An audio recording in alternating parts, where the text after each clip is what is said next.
welcome you inside the Burns Arena. Carrick Segmiller alongside Drayson Ball courtside as we get set for another exciting edition of Dixie State women's basketball right here on the Trailblazer Basketball Network. Tonight, the Trailblazers of Dixie State hosting the Cougars of Colorado Christian, coming from Lakewood, Colorado, right around the Denver area. There's a lot of those schools right in the Denver area. Colorado School of Mines, MSU Denver, Colorado Christian, Regis that will be here tomorrow night. A lot of those Denver schools Dixie State has already played or will play this weekend. The Cougars 5-10 overall, 5-4 in the RMAC. All 5 wins for Colorado Christian have come in conference play. And Dixie State at 11-4 overall, 6-3 in RMAC play. Just one game separating these two teams in conference play. So don't let the overall record fool you for Colorado Christian. They've won 4 of their last 6, are on a roll, have slipped up their last 2 in a row, but this team is a team that if you're not ready, if you're not on your A game, they can do some things that will hurt you and they can potentially win the game. This is the TDS pregame show. We want to remind you, TDS, you move fast, does your internet. TDS has the internet you need with speeds as high as 600 megabits per second. Move full speed ahead with TDS. Bring in my broadcast partner, Drayson Ball. Dixie State, winners of 6 out of their last 7, including 2 hard-fought road wins last week. Maddie Loftus was huge. Allie Franks was a little bit quiet. Let's just dive right into it. Drayson, what do you see out of this matchup? And then just segue right into some Lonnie Boys Barbecue keys of the game. Yeah, it should be an interesting one tonight. Obviously, Colorado Christian coming in, playing a little bit better so far at this point in the season. They started off really terrible. They lost, the first 7 games. They kind of got off to a really rough start there. But have won, like you said, 6 of their last 8. And they've just been playing, or 5 of their last 6. They've just been playing a little bit better, is what I'm trying to get at. And it should be an interesting matchup today. We talked a little bit about, on our Trailblazer Weekly show a couple days ago, about how the Trailblazers have struggled at home during conference play. 3 of their conference losses have come right here in this floor on Trailblazer in Burns Arena. And so it's going to be really a tough test for them to kind of be able to kind of change that narrative a little bit, rebound, and get a home win here in conference play on your home floor. But Colorado Christian coming in, they have won all 5 of their games in the conference. The good news for Dixie State, 4 of those 5 victories are among the bottom feeders in this Rocky Mountain Athletic Conference. They've got victories over UCCS, CSU Pueblo, Chadron State, and New Mexico Highlands. All 4 of those teams are within the bottom 5 of the standings in the Rocky Mountain Athletic Conference, so that's the good news. The bad news is they're coming in hungry and they're playing well as of late, so you can't overlook this team and say, they've fed off the bottom teams of the conference. You have to be able to come out and play your A game tonight. Absolutely. Let's give you a couple of key players for this Colorado Christian team. Players you're going to hear their names a lot. First of all, a 5'9" junior guard from El Paso, Texas, and was a junior college transfer coming into this season for the Cougars, and that is Sam Nunez. 13.3 points per game, shooting at 42% from the field and 35% from 3. She can shoot it, she can drive it, she's a good free throw shooter, does a little bit of everything, and she's really the thing that makes this team tick. You're also going to see Lourdes Gonzalez, 5'11" junior forward, 9.6 points per game, and then off the bench, she plays off the bench a lot at 6'1" junior forward, Taylor Ferris at 9.2 points per game, rebounds the ball well as well. So those are the kind of the 3 main players. You're going to hear their names quite a bit tonight for Colorado Christian. It's Dixie State. It's Colorado Christian coming at you here on the Trailblazer Basketball Network. This has been a brief TDS pregame show. We're going to step away for just a couple of minutes, and of course when we come back, we'll give you our Lonnie Boys Barbecue keys to the game, as well as our Boulevard Home starting lineups. Dixie State, Colorado Christian coming at you after this 2-minute timeout. A 2-minute timeout and back on the Trailblazer Basketball Network.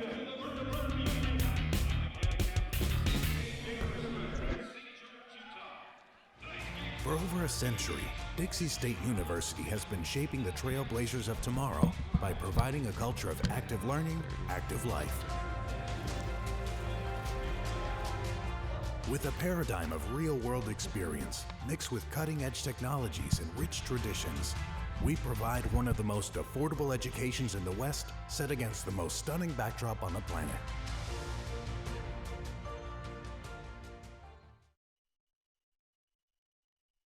I'm Smokey Cole Bear, filling in because for 75 years, Smokey only said, "Only you can prevent wildfires." Meanwhile, the song was wrong. We did start the fire. Go to SmokeyBear.com to learn more about wildfire prevention. Play Eric Amarola's Race Day Mix.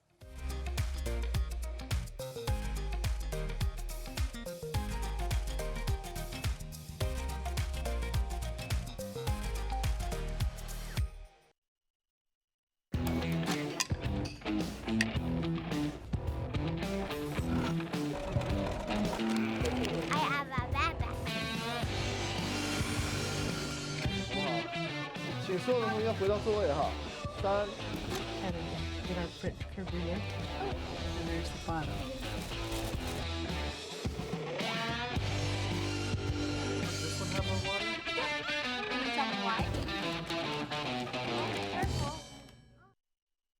Hey, what's up, man? Hey, good. You played before, right? Oh, absolutely. It's all state, high school. Good. Let's run some routes. Give me a post route. All right, let's do it.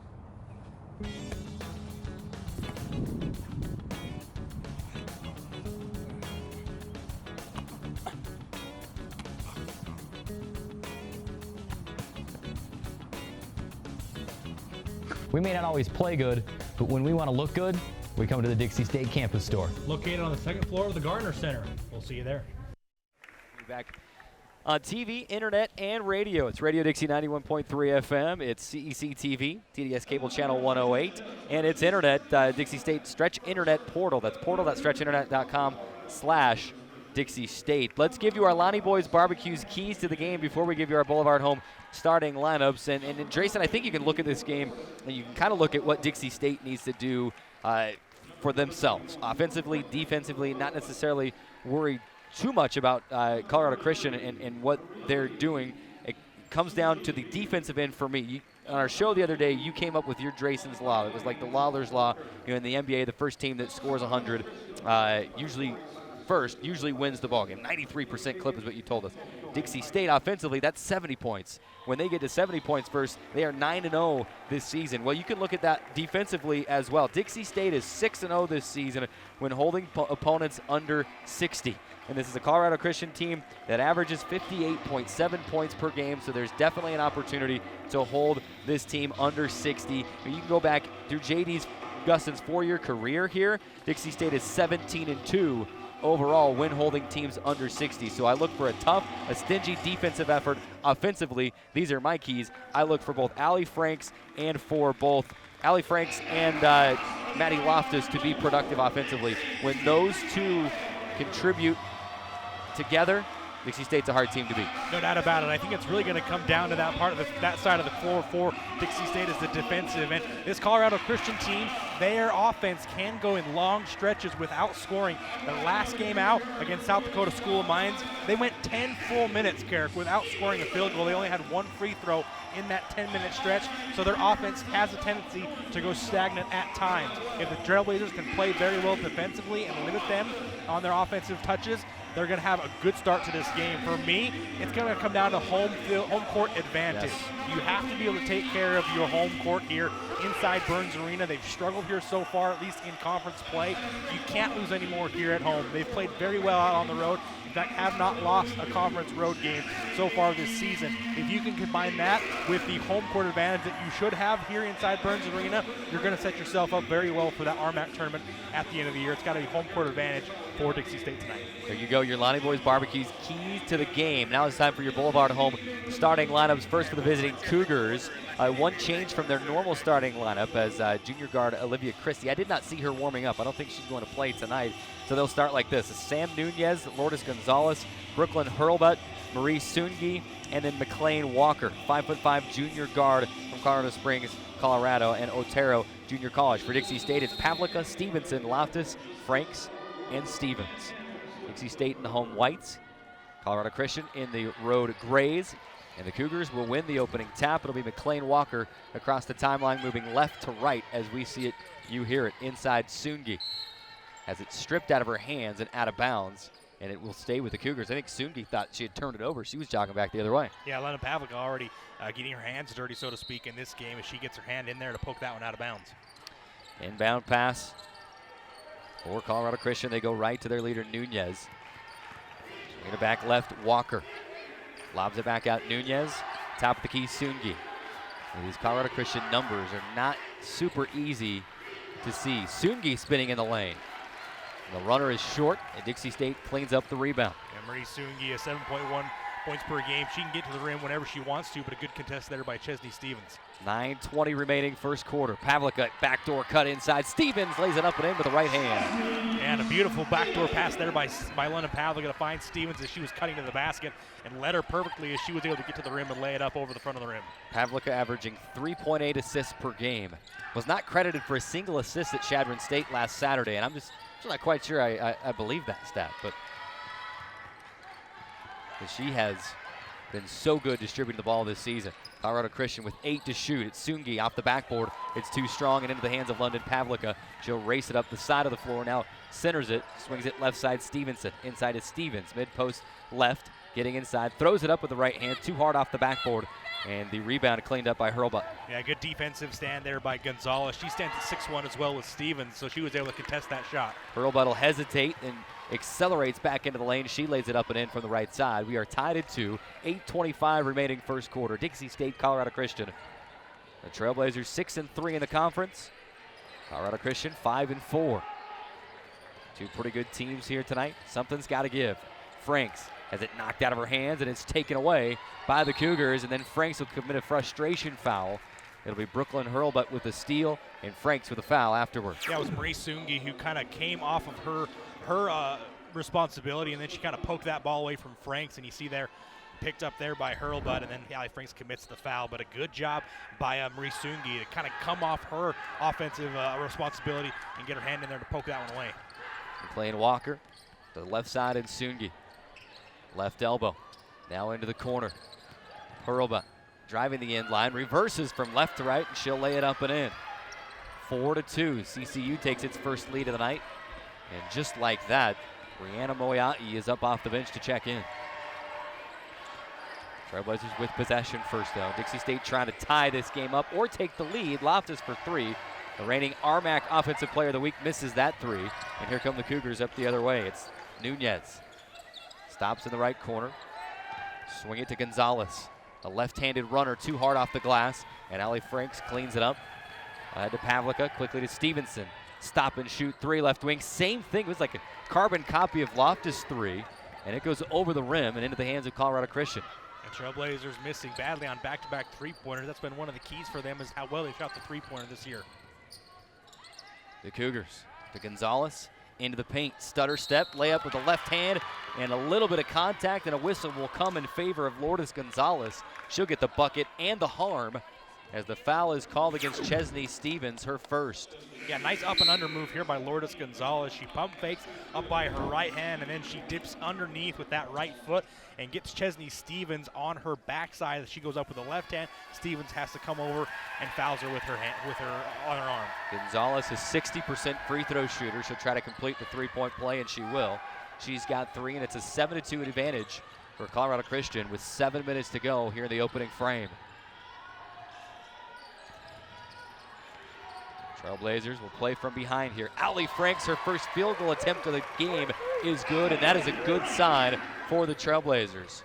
Dixie State within 3. And that was a good move by Franks, getting to her spot and not hesitating as she elevates. Hurlbut inside on a pass from Nunez, and she'll lay it up and in. The game's leading scorer is Brooklyn Hurlbut with 6 points and a 9-4 Colorado Christian lead. 6:30 remaining in the first. Just 8.5 points per game for Hurlbut, already at 6 points so far in the first 4 minutes of this one. Here's Pavlica halfway through the shot clock. Will dish inside. Moyai will lay it up and in. A good look from Pavlica to Moyai, and Dixie State back within 3 at 9-6. This is what London Pavlica does so well. She's got such great vision that when she comes off that pick and roll with Moyai, she knows where to put the ball to Moyai to give her a nice look at the rim. Walker, left corner 3 is up and airballed it up and over the rim. Dixie State the rebound. Here's Pavlica, surveys her options, now slows it up. 35 feet for the bucket, right wing. To Moyai, looking backdoor to Franks, nothing there. Instead, Loftus right back to Moyai. Will bounce high post left side. Franks holds, and a handoff to Pavlica. Gets around her defender. She'll lay it up and in with the left. And a great first move by London Pavlica. She got that dribble handoff and went right to the basket. Didn't hesitate with a great first step. Dixie State back within 1 at 9-8. Gonzalez to Nunez. Nunez, the Cougars' leading scorer, will dump it off to Gonzalez, and she's fouled. And she'll have her second trip to the free throw line. This foul will go against Brianna Moyai.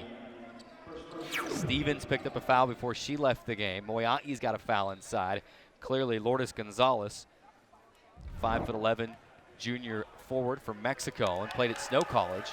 going to be a handful for the Dixie State post players tonight. Yeah, and one thing you're noticing about Colorado Christian right now is their offense loves to try to get out and push the pace, push the tempo, and try to get some early buckets in transition.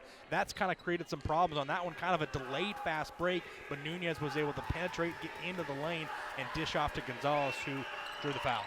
Gonzalez missed the first and rattles the second home. She's got 4. Colorado Christian has 10 points between 2 players. Dixie State has 8 points between 4 players. With 5:17 remaining, looking inside is Moiai to Franks, and is tipped out of her hands and out of bounds. Dixie State will maintain the possession. Still plenty of time. 21 seconds to find a shot. 5:15 on the game clock. We approach the first quarter media timeout. Pavlica to trigger really from the right corner. Will lob to Moiai. He catches 3-point land straight away. And Pavlica hustles back out and gets the ball back.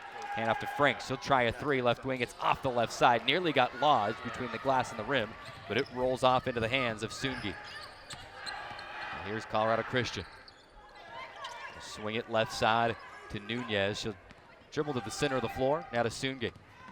Accelerates into the paint left side. Now baseline left, Gonzalez. Skips it back right wing, Walker. Back to Gonzalez, left elbow. Into the corner, and Sungi crossing over from right to left. Dishes back inside from the baseline.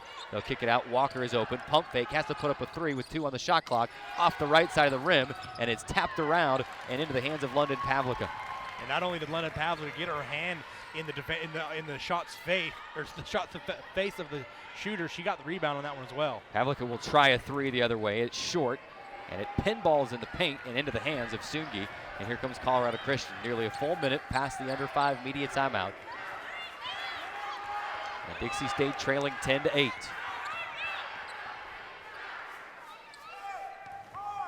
.405 remaining first quarter. Gonzalez stops the dribble, hands back off to Walker.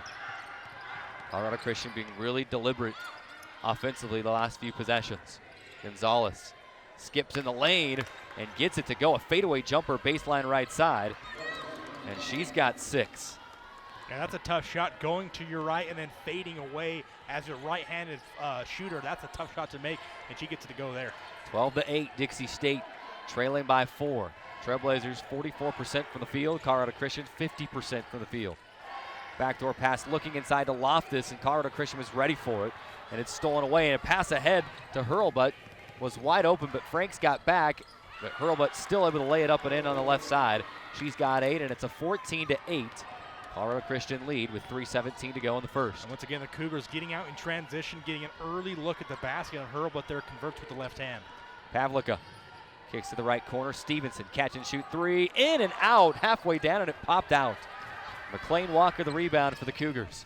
Ahead to Sungi. Sungi a runner in the lane, off the window and in. And Coach Gustin asking for a timeout, and he'll get it. It's a 16-8 Colorado Christian lead. 2:55 to go. That will stretch to the media timeout. Trailblazers trailing 16-8. We'll take a 60-second timeout and come back on the Trailblazer Basketball Network.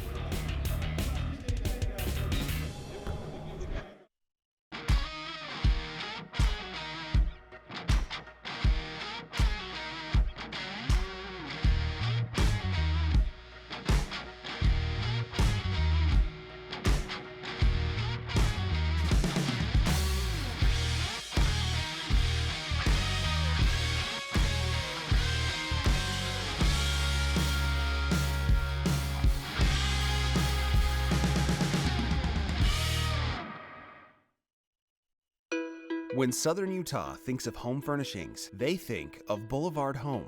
But when Boulevard Home thinks about home, Southern Utah comes to mind. In 1974, local pioneer descendant Tony Whitwer decided to start a furniture business. He decided to name it after Southern Utah's most famous street, St. George Boulevard. Even though Tony has retired, his family's legacy still lives in who we are. Remind you, all A company timeouts brought to you by dedicated to one goal, making your house home. Boulevard Home. Home is who we are. 16-8 and a 7-0 run for Colorado Christian after Dixie State had battled back to make it 9-8. Yeah, Trailblazers 0-5 right now from deep. They've had a couple of bad misses, really. So had some good looks, but really a couple of bad misses. Shots they normally hit. If they can start making those, they can get themselves right back into this game in a hurry. Brianna Gillen into the game for Dixie State, as well as Deshka Olsen. for the Trailblazers. Here's Pavlica looking inside Moyai. Fakes left, goes back right, passes it back out. Here's Olsen, her first touch on the right wing, dribbles into the paint. Back to Gillen. Gillen hesitates, floats it off the bottom of the backboard, off the red padding, and into the hands of Colorado Christian. Here's Nunez. Yeah, that's good defense there by Hurl, but to force her into the baseline farther enough down where she couldn't get the ball back past the rim. Sungi. Gonzalez. High layup from the left side for Gonzalez, missed it, and here comes Dixie State. It's Olsen. Center of the floor, Pavlica. Pavlica to Moyai, free throw line, looking back door to Gillen, nothing there, instead to Olsen. Olsen to Moyai. And a whistle and a foul, and it's gonna go against Dixie State, a moving screen by Brianna Moyai. Her second. Yeah, that's two on her, you see there, yeah, it's a good call. She never really was set on that screen. She kind of just turned almost as if she was going to cut or go back door, but she ran into the defender that was trying to get around that screen, but again, she never was set on that pick. Brianna Pribble checking in for the Cougars, and for Dixie State, Ashley Greenwood and Michaela Johnson. As Coach Gustin tries to find a 5 that will work. 1:37 to go first quarter. Dixie State trailing 16-8. Trailblazers down to 36% from the field. 5 to shoot for the Cougars. Nunez, top of the key, inside Gonzalez. Has to throw a shot up, it's short, and excuse me, that was Taylor Ferris. Missed it, but an offensive rebound for Hurlbut and the Cougars. And the Trailblazers right now doing a 2-3 zone. They were playing man-to-man defense in the first couple of minutes of this quarter, now in zone defense. And absolutely out of control first possession for the Cougars. Now it's down to 5 and 4 again. Nunez to Gonzalez with 1. It's going to be a shot clock violation. And like I mentioned, the Trailblazers kind of changed things up a little bit. Maybe that was one of the things Coach Gustin adjusted in that timeout was, hey, let's not play man, let's throw a little bit of a different look at them at a 2-3 zone, and it forced a shot clock violation. And on the previous shot, they got it all the way down to 2 seconds before they had to force up a bad shot. So a good defensive possession there for Dixie State. Allie Franks back in for Dixie State. Under a minute to go. We've got 50 seconds remaining in the first. Dixie State with the possession, trailing 16-8. Olsen wanted a 3, but a good closeout from Nunez. But Olsen will drive and bounce inside to Michaela Johnson, and she'll lay it up and in. And that was a beautiful pass by Deshka Olsen as she pump faked from the 3, got to her left hand and was dribbling, and then the two defenders collapsed on her. She bounced one to Michaela Johnson and laid it up and in. Cougars the other way, high off the window for Gonzalez, and she'll lay it up and in. She's got 8. That's Johnson's first points since the UCCS game a couple of weeks ago. 18-10, Dixie State trailing by 8. Greenwood, top of the key for Franks. Back to Greenwood, left side, 10 seconds remaining. Greenwood inside, off the window, no. She'll draw contact and get free throws as Brianna Pribble will pick up the foul, her first. And with 6.8 seconds remaining and trailing 18-10, Ashley Greenwood will go to the line for 2 free throws. Yeah, the first foul called against the Cougars in the first quarter as Greenwood does a nice job of getting to her strong hand. Her dominant hand is that left hand, and she gets there, and she's able to draw the contact on Pibble. First free throw up and in for Ashley Greenwood. 73% free throw shooter this season. Free throws brought to you by Vintage at Canyonlands. Second one up and it rims out. Gonzalez the rebound with 4. Across the timeline with 3. Back to Nunez with 2 and 1. At the buzzer, no. High off the backboard.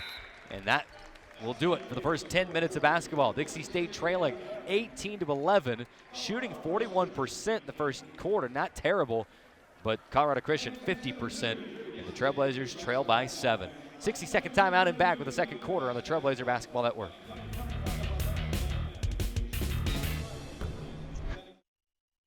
Camping World is here to help you connect to adventure and explore the outdoors with friends and family. Offering new and pre-owned RVs to fit every budget and thousands of parts and accessories for any need. Camping World has it all. With over 130 supercenters nationwide, you're never far from America's #1 RV dealer. No matter where your adventures take you, whether you need an RV, parts, or service, Camping World is here to help you every step of the way. Visit Camping World in St. George or shop campingworld.com today.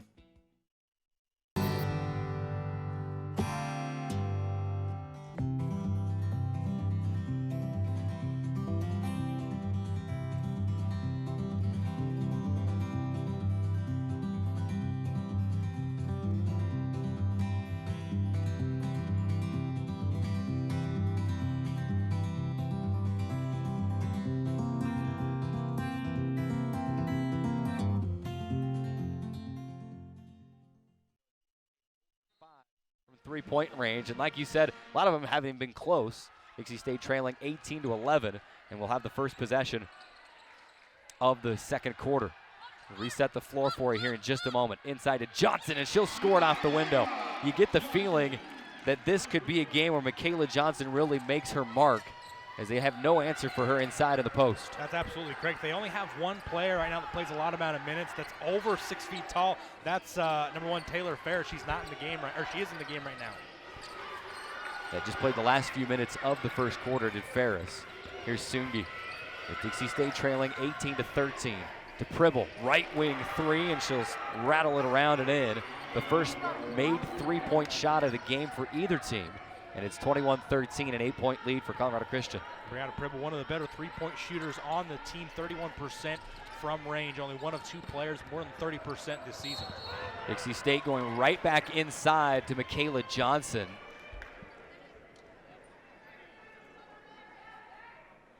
And a collision on the way inside. A foul will be called against Colorado Christian. As Johnson goes to the ground, kind of went down, grabbing at one of her knees, and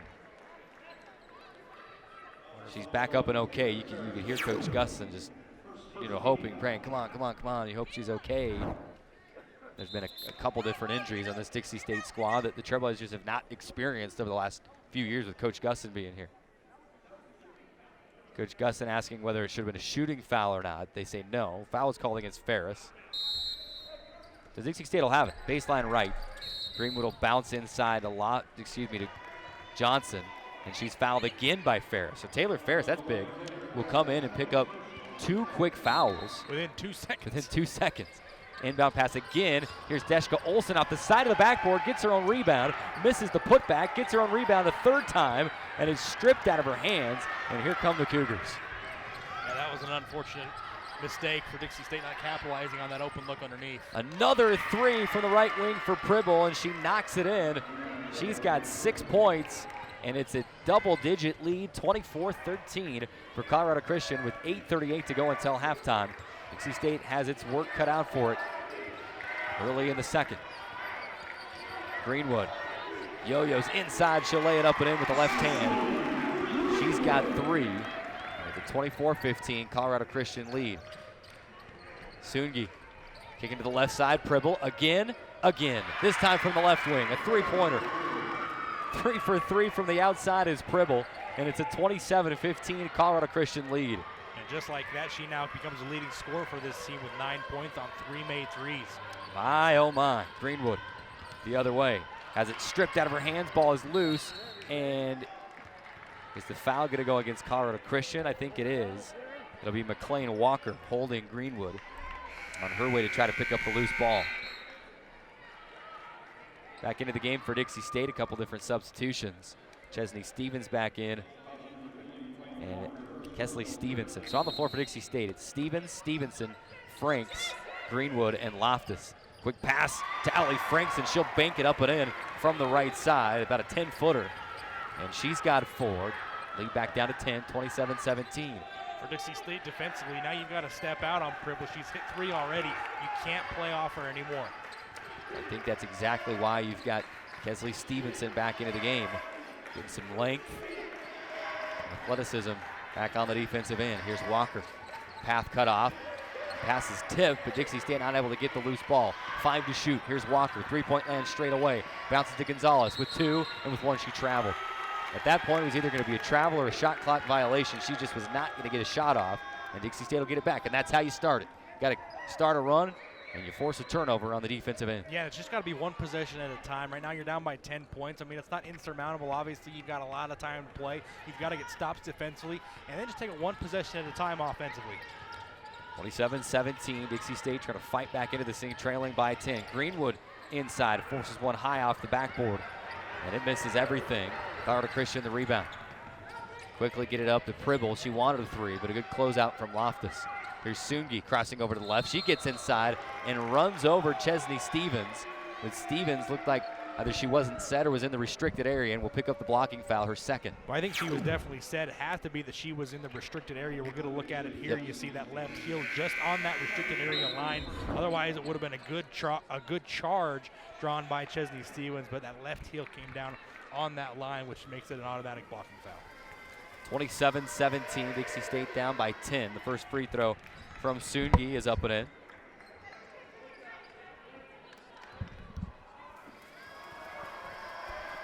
The second one, same result. 4 points for Marie Soongi. And it's a 12-point lead again, matching the game-high lead for the Cougars.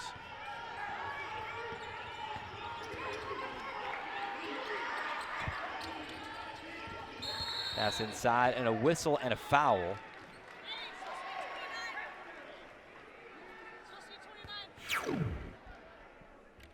And the foul will go against Gonzalez. Some confusion.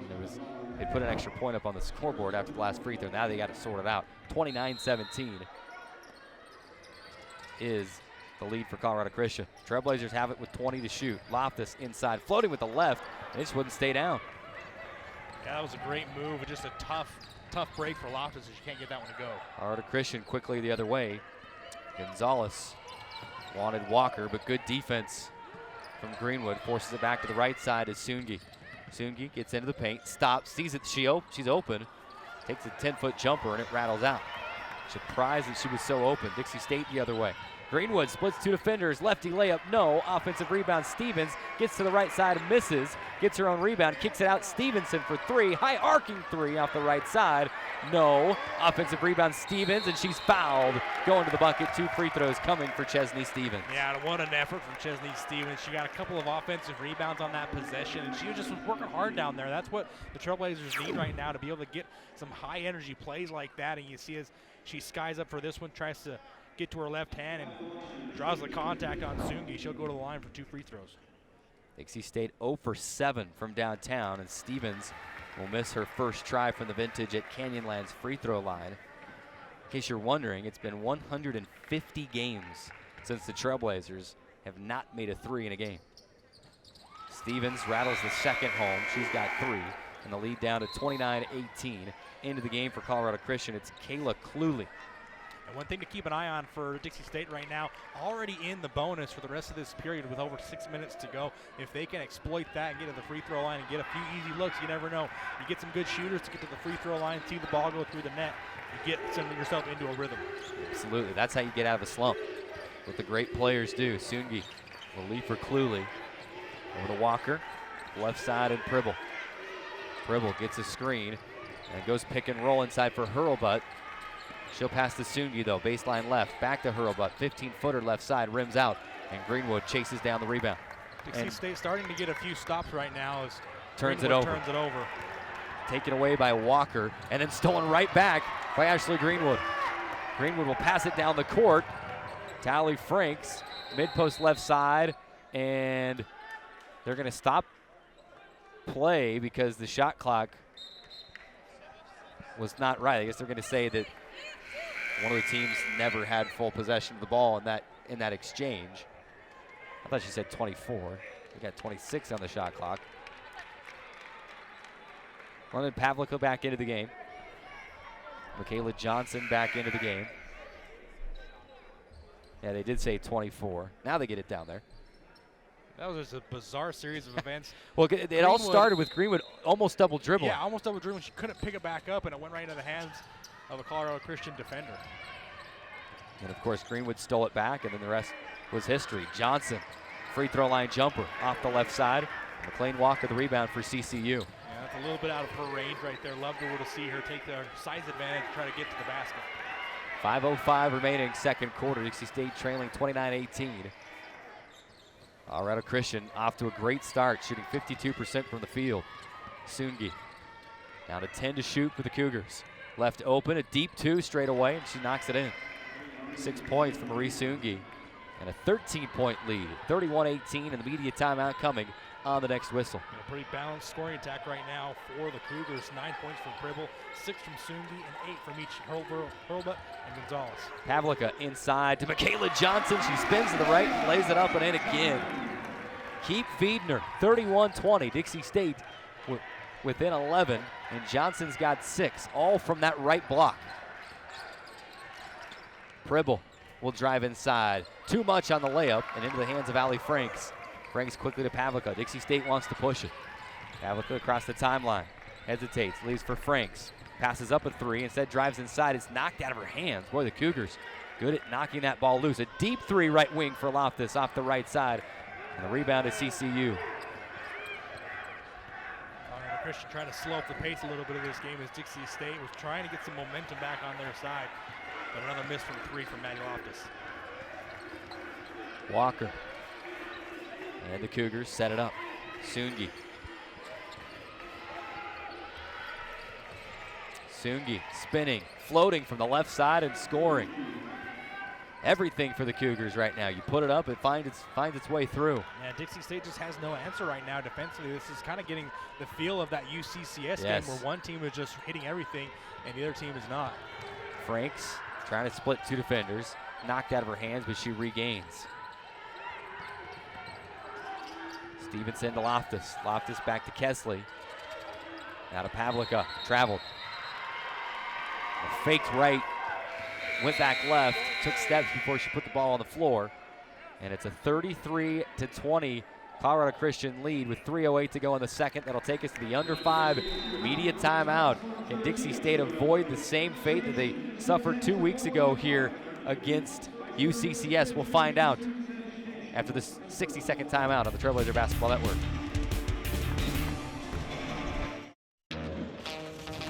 A lot can happen when your sidekick is a dog. Kicker! I got this.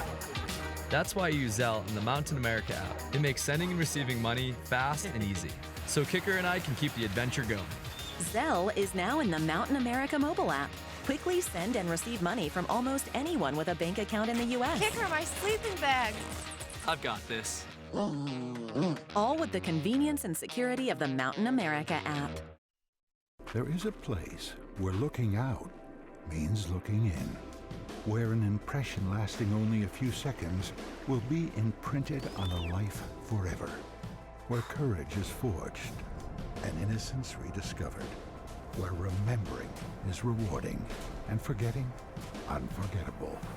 There is a place where truth is felt and where seeing is believing. There is a place. Dixie State is 9 of 25 from the field, 36% clip. Meanwhile, Colorado Christian, everything that they're trying is working. What does Dixie State need to do defensively to try to slow this Colorado Christian attack down? Well, they've got to do better on their shooters. Right now they're shooting 54% from the field. They've got to be better at getting a hand in the face of the shooters and not letting them get open, wide open shots and just making it more tough on them. This team is not a great shooting team overall, but if you give them good looks, they're going to be able to knock them down. Colorado Christian, the first possession after the timeout. And it's Hurlbutt missed it off the backboard. Michaela Johnson, the rebound for Dixie State. Pavlica crossing over to the left. Gets inside, will score it from the left side. She's got 4, and it's a 33-22 lead for Colorado Christian, 2:35 to go. The Cougars trying to slow things down before the half. See if Dixie State can get this lead down to single digits before the break. Walker will throw up a shot with the left hand. No. Tipped around. Offensive rebound. Walker put it back up. No. Tapped around and into the hands of CCU again. Or is she out of bounds, or are they saying it? Nope, it is out of bounds. And that's the kind of plays. Dixie State has it. That's the kind of plays you've got to change if you're Dixie State. Yeah. I mean, you let Walker get that rebound. You can't let rebound. a 5'5". Shoot the smallest person on the court at 5'5", and I understand that it kind of bounced around a little bit and kind of fell into her hands. But it's the effort plays that you've got to be able to capitalize, especially being down 11. 5'5" amongst the trees, getting 2 offensive rebounds. Pavlica with 2:03 remaining, trailing 33-23, trying to get it under single digits here. Maddie Loftus splashes in a 3 from the right wing, and that's the first 3-point shot of the game for the Trailblazers. On the 9th try, they get it to go. And the first Mountain America 3-pointer for Dixie State. Get the Ultimate Rewards checking account, My Style Checking from Mountain America. It features awards like gift cards, cash back, and more. Details at macu.com. Colorado Christian the other way. Dixie State a kick ball. So the Cougars will have it with 20 seconds on the shot clock. Gonzalez will check back in. She got a breather, and she's a spark plug for this CCU team. She's got 8 points, a pair of rebounds. Nunez back in as well for the Cougars with 1:35 remaining. 15 to shoot for CCU. Dixie State would love to get another stop. Put another one through the bucket. Sungi guarded by Stevenson, loses, and taken away by Ali Franks. Franks will hand off to Pavlica. Pavlica slows it up right wing here to Ali Franks. Back to Pavlica. 22 seconds on the shot clock, 1:13 on the game clock. There's Moyai, high post right side, looking for Franks on the right wing. Top of these Stevenson, right back to Ali. Has it taken away. Brooklyn Hurlbut has been right on top of every move Franks has made tonight. CCU, top of the key to Nunez. She'll try a three right wing, banks it in. Wow. And that's how you know it's going good for you tonight. You bank that one in, it catches the rim, takes a couple of bounces off the rim, and goes in. That's just one of the signs, you know, that you're shooting well right now. Dixie State a turnover on one end and then a banked three on the other end for CCU. The Trailblazers answer. Loftus, a three, right wing, bang! Back-to-back Mountain America three-pointers for Maddie Loftus. And Dixie State back within 8, 36-28. You've got this within single digits. You don't want to give up a bucket right now. You've got some momentum going into halftime, and you've got it down to 8. Try to play a good defensive possession here. 14 seconds remaining. Shot clock is off. Sungi, left corner. Couple of dribbles. De Nunez, three-point land straight away with 7, with 5. To the right side, behind the back dribble to Gonzalez with 2, with 1, a layup as time expires is up and in. Too easy for CCU, and it'll be a 10-point lead as we go to the halftime break, 38-28. And Gonzalez will go to the break as the leading scorer with 10 points as we go directly in to our Seven Oaks Jewelers halftime report, 38-28. Dixie State trailing by 10. Drayson, your first raw thoughts on this first half of play for Dixie State? Well, I mean, you got to play better defensively. You can't let a team that only averages 58 points per game coming into the season get almost 40 points on you in the first half. You just have to be better defensively. They've got a lot of open looks, and give credit to CCU. They have been able to make some tough shots, but overall they've been able to get to the basket whenever they want to. They've been able to get the shots that they want to get within the structure of their offense, and so you just got to be able to make it tough on them right now. CCU, 18 points in the paint, and they've also shot 4 of 7 from downtown, and they've got to the free throw line 5 times and made 4 out of 5 of those. So you just got to make it tougher, not let them get to the spots they want to get to on the floor, and then just get a hand up on every jump shooter.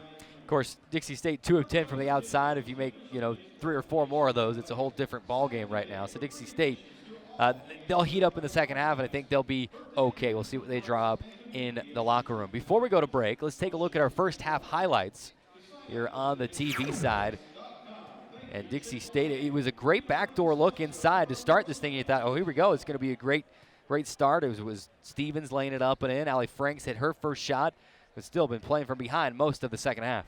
Yeah, the Trailblazers just were not really able to get into a good flow offensively. They had a couple of missed threes there, as you see another layup by Moyai, and then Linda Pavlica with the explosive dribble getting to her left hand, and that's kind of really what kept them into the game there, was able to get to the rim. As you see, Greenwood does the same thing. Getting to the rim, they had 20 points in the paint as well, so 20 of 28 points they got from inside the painted area, but they just were not hitting their threes like they normally are. Michaela Johnson had a great first half. She had 6 points right down there in that same sort of vicinity, and Lyndon Pavlica one more time is able to get to the rim just about whenever she wants to, and she was a big factor, putting up 4 points, 3 assists, and 3 rebounds in that first half. Here was the threes by Maddie Loftus. She finally got it going as the first half near the end. Yeah, those 2 3-point shots probably our early leading candidate for our catering concept plays of the game. Of course, got a lot of basketball to be played before we officially name that. Dixie State will look to try to heat up from beyond the arc, because if you look at it, that's really the difference right now. 2 of 10 for Dixie State, 4 of 7 for Colorado Christian. It's a 10-point Colorado Christian lead, and you had Brianna Pribble check in and in a matter of about 2 minutes hit 3 threes. She's got 9 points. That's really the difference right now. It's Dixie State, as we saw in the highlights, is really able to do whatever they want inside. They got to take care of the ball a little bit better. 7 turnovers in the first half is too many. Keep pushing it inside, keep utilizing that post play, and just wait to start hitting those shots from outside. They should be just fine. Let's step away. Let's take our first break inside the Seven Oaks Jewelers halftime report. Take the full 5-minute timeout. When we come back, we'll give you a few more numbers, a few more stats, get you set for second half action. Dixie State trailing 38-28, back in 5 minutes on the Trailblazer Basketball Network.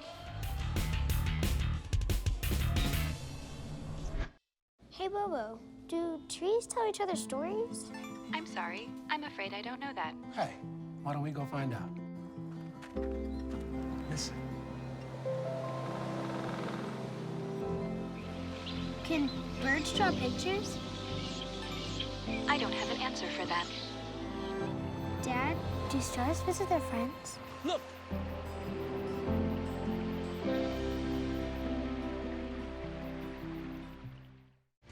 For over a century, Dixie State University has been shaping the trailblazers of tomorrow by providing a culture of active learning, active life. With a paradigm of real-world experience mixed with cutting-edge technologies and rich traditions, we provide one of the most affordable educations in the West set against the most stunning backdrop on the planet.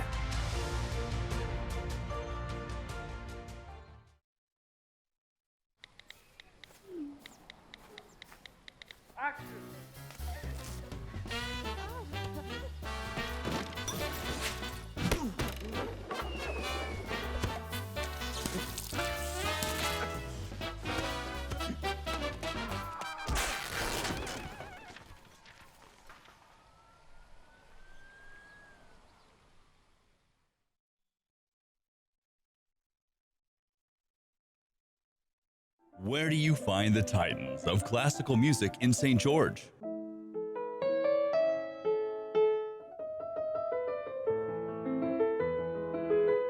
Classical music on Radio St. George, 100.3 FM. Where do you find the legends of jazz?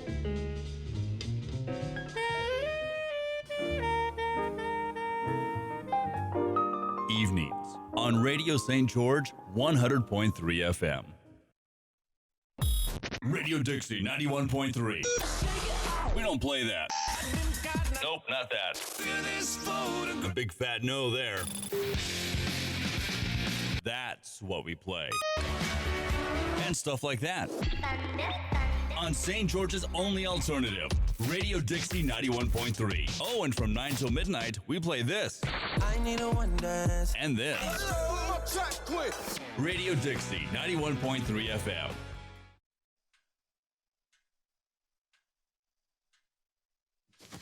Awkward. I'm the awkward silence. You try to avoid me, then there I am again. But an awkward silence can be a great thing. Like Kelly here is about to demonstrate. You haven't really been yourself lately. Are you okay? Find out how you can help a friend with their mental health at seizetheawkward.org. For over a century, Dixie State University has been shaping the trailblazers of tomorrow by providing a culture of active learning, active life. With a paradigm of real-world experience mixed with cutting-edge technologies and rich traditions, we provide one of the most affordable educations in the West set against the most stunning backdrop on the planet.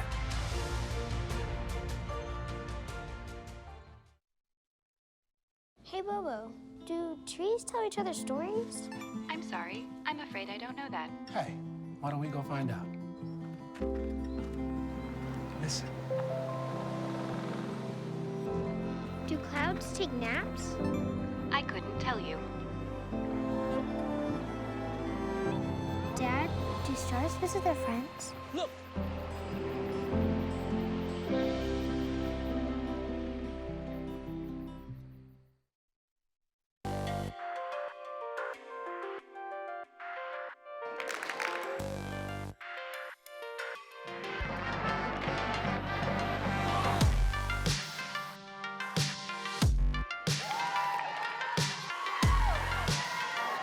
Let's go. Take the ball out there.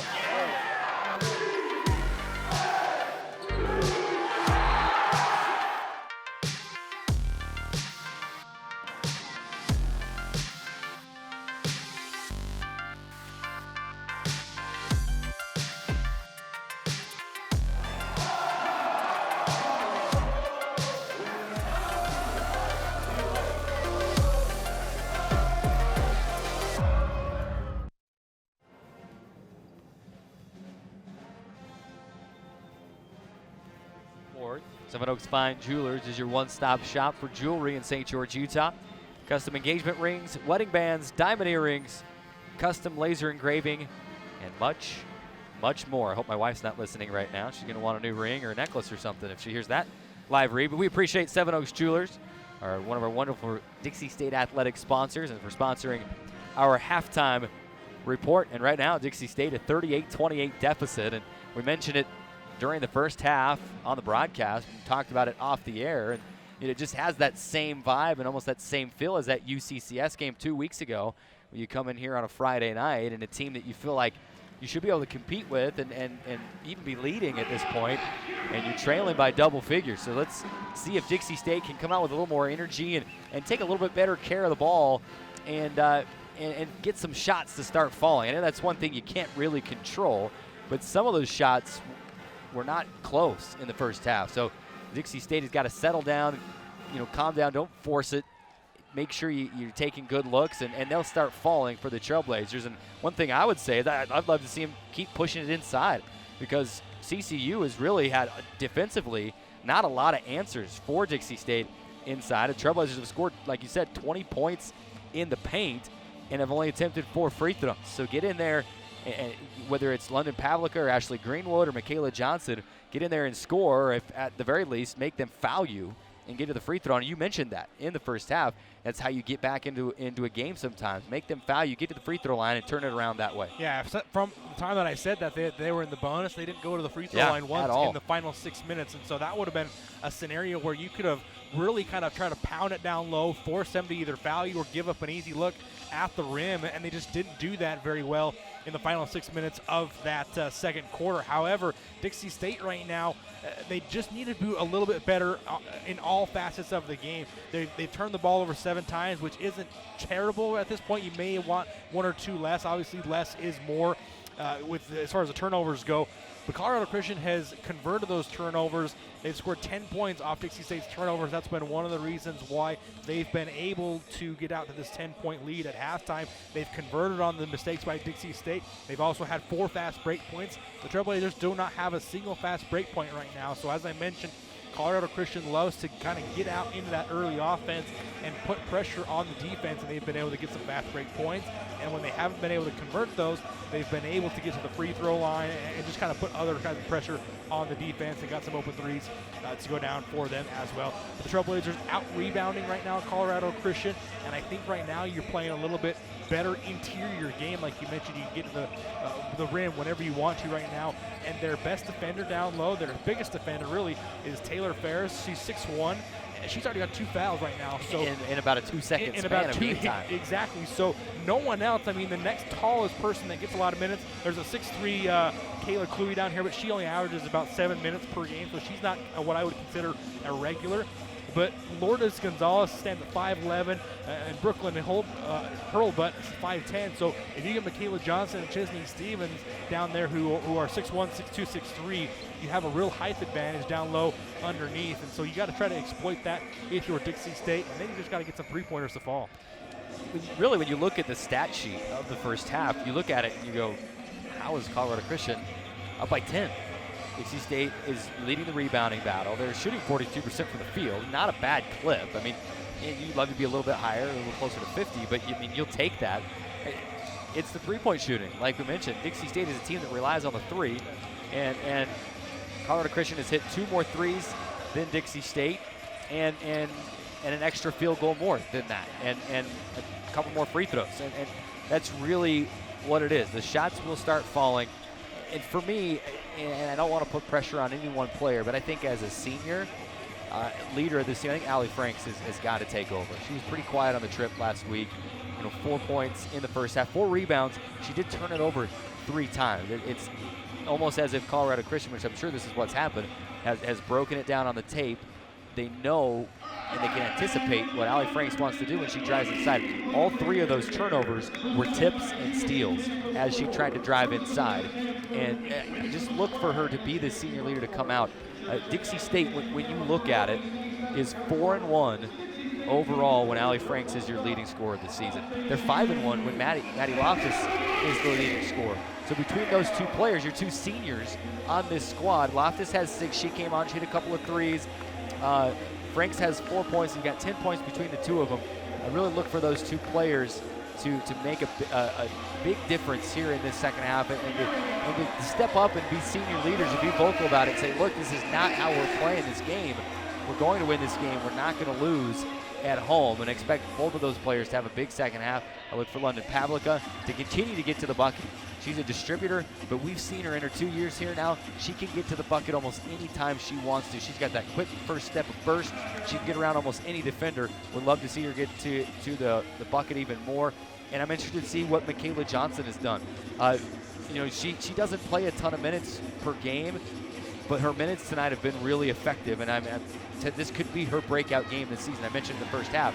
I think she can come out and really contribute here in the second as well. And if she does, if she does come out and get 2 or 3 early buckets in this first half, what that's going to do is that's going to force Colorado Christian to collapse the defense down low, which will open up some looks for your three-point shooters on the outside. London Pavlica, Kesley Stevens, Maddie Loftus, Allie Franks, those three-point shooters around your perimeter, they're going to be able to get better looks and more open looks and hopefully get a few of those to go down. So I think that's going to be really key. Like you mentioned, it's going to be interesting to see what Coach Justin does. He's always great at making halftime adjustments. I look for the first 3 or 4 minutes to indicate both offensively and defensively what adjustments he's made and if they've ratcheted up their intensity both offensively and defensively. Dixie State trailing 38-28 at the half. That'll do it for our Seven Oaks Jewelers halftime report. Let's take a quick 30-second timeout, just a 30. Come back with the second half on the Trailblazer Basketball Network.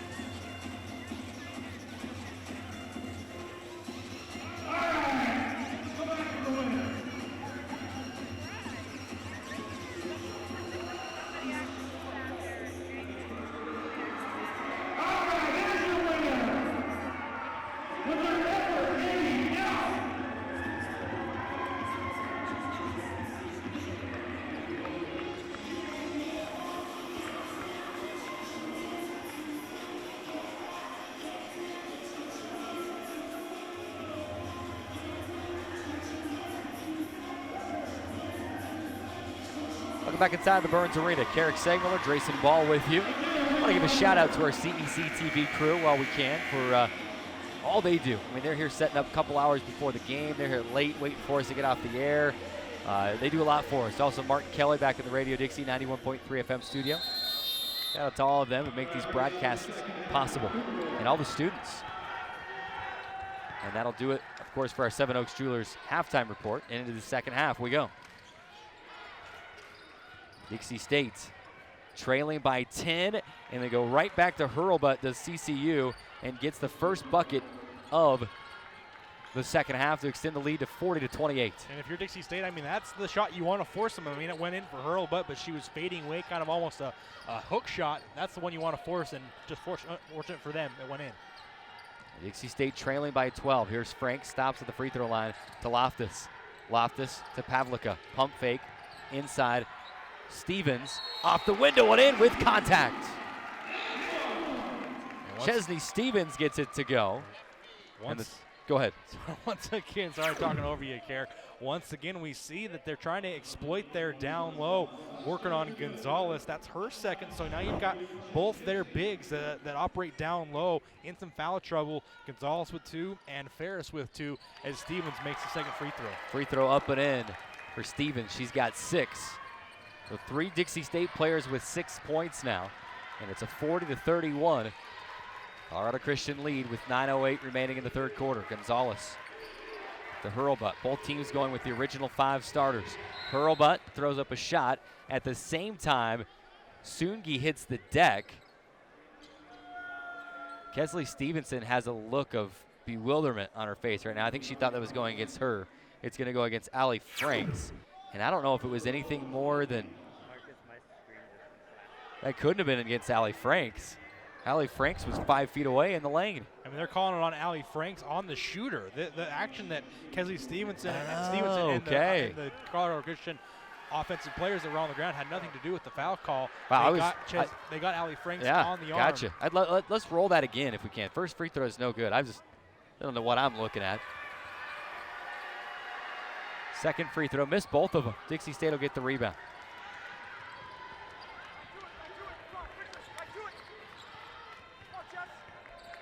40-31, Dixie State trailing by 9, trying to cut into the lead. Pavlica inside, layup good. She's got 6 points now. And for Pavlica, one thing we talked about, obviously she can get to the rim whenever she wants to, but she's very good at being able to finish even through contact like she did on that possession. Nunez will get inside to answer no, but she's fouled by Chesney Stevens. Got Nunez high up on the arm. Referee looking through the crowd to see the number. It is Chesney Stevens, her third. Went up high to try to contest, kind of made the mistake.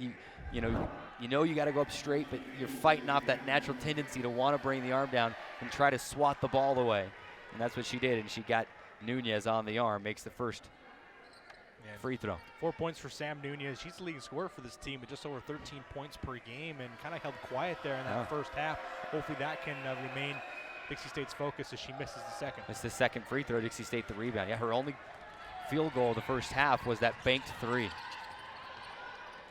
Pavlica, pump fake to the free throw line. Maddie Loftus, three, no. Missed it off the left side, Nunez the rebound. Nunez will push it up the floor. Looked like she may have carried the ball. No call. Here's Gonzalez, and she traveled. Yep, and that's an area of emphasis so far this season. We've seen it called a lot, not only in this game, but throughout the entire year. If you get the ball and you fake to the left and go back to the right before putting the ball on the floor, it's going to be called a travel every single time, and we've seen it 3 or 4 times already tonight. 41-33, Dixie State within 8, 8:07 remaining. Pavlica for three, left wing, and she splashes it home. London Pavlica with 9 points. And that's what makes London Pavlica so special, is just when she's got to the rim 2 or 3 times already in the game, you're fearing that she's going to be able to dribble by you, so you sag off, and she steps back, has a wide open three-pointer, and is able to knock it down. Here's Gonzalez getting into the lane, spinning, misses everything. Chesney Stevens the rebound. Dixie State on an 8-1 run of the last 2 minutes, trying to extend it here. Pavlica. Top of the key. Drives to the right, stops the dribble, whips it inside. Stevens off the glass and too strong. Colorado Christian the rebound. Could have cut it to 3. Instead, here come the Cougars, and Nunez for 3. Missed it. Ball tapped around. It's loose. Gonzalez able to chase down the rebound. Colorado Christian will reset. Here's Sungi. Angling to the right, crossing back over left. Now back right, whips it back out. And another travel. Hurlbut did the same thing. And a timeout going to be called by head coach Corey Laster.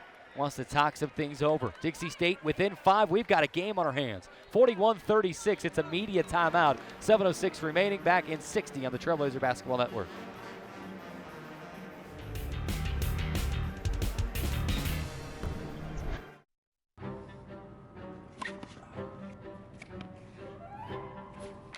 Hey, can you hear me, Marcus?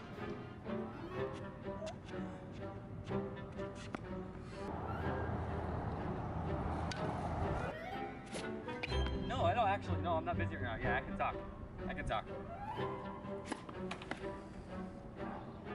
We may not always play good, but when we want to look good, we come to the Dixie State campus store. Located on the 2nd floor of the Gardner Center. We'll see you there.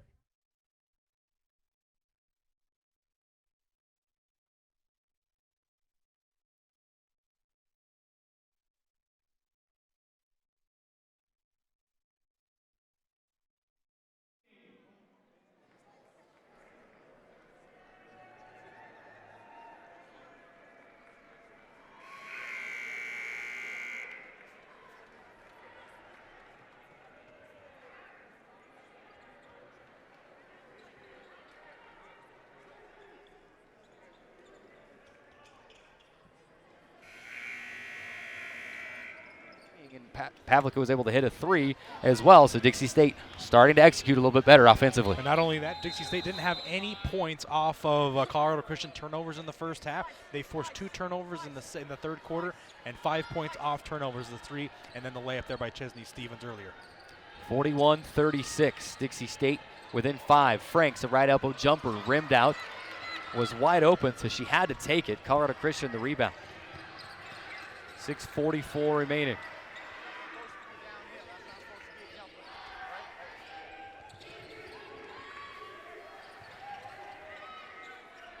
Here's the Cougars. Nunez. to the free throw line. 10 to shoot. Will bounce to Gonzalez. Spinning to the baseline. Stopped by Moiai. And throws up an out-of-control shot. Good box out by Ali Franks. And Pavlik able to chase down the rebound. And that was great defense by Brianna Moiai. She was strong. She stayed straight up and forced a bad shot. Pavlik inside of Moiai. Missed the layup. And the ball is tipped and out of bounds. Dixie State will maintain the possession. Gonzalez made contact with the ball with her foot on the end line. And Dixie State will get it back. And how many chances have the Trailblazers had at kind of point-blank looks right there at the rim? That one, Moiai, a few minutes ago, Stevens was just not able to convert. Pavlik will lob to Stevenson. Love to see Kesley get a couple of three-point shots to go here in the second half as well. Franks, hand off to Olsen. Olsen dribbling left, loses, regains, kicks to Stevenson, and it's tapped out of bounds in the left corner. Kesley nearly reached back out and touched it again, was able to hold off. And Dixie State will have 5 seconds to get a shot off. And Stevenson will throw it in from the left corner. Bounces into Moiai. And what's the call? A kick ball. So Dixie State will get a 20 seconds out onto the shot clock. That was a bailout. Wow. For Colorado Christian. I mean, you're sitting in a situation for Colorado Christian, you just got to play defense for 5 seconds. You kick the ball, and then they put 20 back on the clock. Good news for Dixie State. Pribba will check in for the Cougars, so something to keep an eye on offensively for CCU. It was 3 for 3 from downtown in the first half. Dixie State now with 12 to shoot. It's Olsen, loses, regains, top of the key, Pavlika with 8.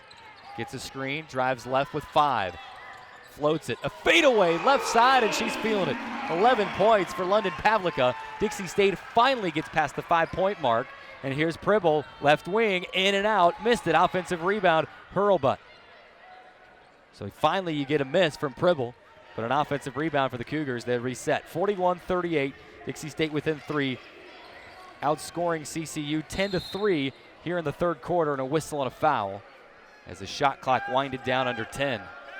It's going to be on Brianna Moiai as she kind of trying to cut off with the drill penetration there. But that's one of the benefits, as you see the replay there, Moiai just getting in front of Sunji. And that's one of the benefits if you're Colorado Christian of getting out in transition. They got that open 3 for Pribble. She missed it, but because Dixie State didn't hustle back, they were able to get the offensive rebound and keep the possession alive. Loftus and Stevens will check back in, and Moiai and Olsen will leave for the Trailblazers. Here's Hurlbutt into the lane, stops, kicks it back out, right back into Hurlbutt, but a 3-second call. She never vacated. Drove in, made the pass, never vacated, and gets nailed for it. And if you're Dixie State right now, you've got to put your foot on the gas. The momentum has switched into your favor. You're only down 3 points. You've got to keep accelerated and try to get over the hump here. Stevenson, a 3 from the right wing, may have been partially blocked, but it takes a hard bounce into the hands of Ali Franks. She'll jump it in the paint, can't score it, and Hurlbutt the rebound. And just a lid on the rim right now for Dixie State, just not able to get some good looks to go. Sungi drives past Stevenson, will lay it up and in. 10 points for Sungi and a 5-point CCU lead, 43-38. Dixie State trailing by 5. Pavlika to Stevens. To Pavlika, 3-point land straight away. Plenty of time here, 15 seconds to get a shot. To Stevenson, right corner. Drives to the left, will jump it, 15-footer, right side, and splashes it in. Her first field goal of the night. Sometimes you just need to see one go through. Dixie State within 3, 43-40. And there was a lot of good action on that offensive possession for Dixie State. A lot of screens. Ali Franks, Chesney Stevens set a couple good screens, which got the open 15-footer for Stevenson. Hurlbutt working on Franks, gets inside, reverses, blocked by Chesney Stevens, and Chesney comes down with it. Hands off to Pavlika. London surveying her options, stops at the right elbow, kicks it back out. Stevens for 3 straight away. No, long rebound Franks. She'll whip it back out. Loftus for 3 left wing. Off the front iron, no. Offensive rebound Stevens. 1 dribble, kick it out. 3, right wing Stevenson, no. And Stevens will get another offensive rebound, and she is fouled. Chesney Stevens is fouled by Brooklyn Hurlbutt. Count them, 1, 2, 3 offensive rebounds for Chesney Stevens on that possession. Yeah, I mean, Stevens was all over the place right now as we get her under media timeout. She had a possession like that earlier in the first half, which kind of got the momentum going for Dixie State, but that one was huge right there as she goes to the line. And if Dixie State scores on this possession out of the timeout, that may be, to this point, our Catering Concepts play of the game to keep possession going and get the ball back for Dixie State. Trailblazers trailing 43-40. We'll keep it right here through the timeout since we've talked through most of it already. We will remind you that timeouts are brought to you by Dairy Queen. If you sign up for the DQ mobile app, you can receive a free small blizzard and new deals every week. Remember, Dairy Queen is fan food, not fast food. You better sign up right now and get your free blizzard. What's your blizzard flavor of choice, by the way? I know I introduced you to the cookie jar blizzard a couple of months ago. And I've just always been an Oreo guy. I'm just pretty basic. I'm pretty plain. I just like the Oreo. I've always liked to just get regular cookies and cream or Oreo. And the cookie jar blizzard was a little bit too much chocolate. Not just too much everything. It was just a little bit too much of just about everything for me. But it was good, obviously. But I'm not a huge sweet tooth. I prefer a little more salty. But I just prefer to go with the basic Oreo. Well, there you go. That's Carrick Sagmiller and Drayson Ball breaking down the blizzards at Dairy Queen. You can't go wrong, really. It's all ice cream. It's all good. Dixie State will have the possession back after multiple offensive rebounds by Chesney Stevens.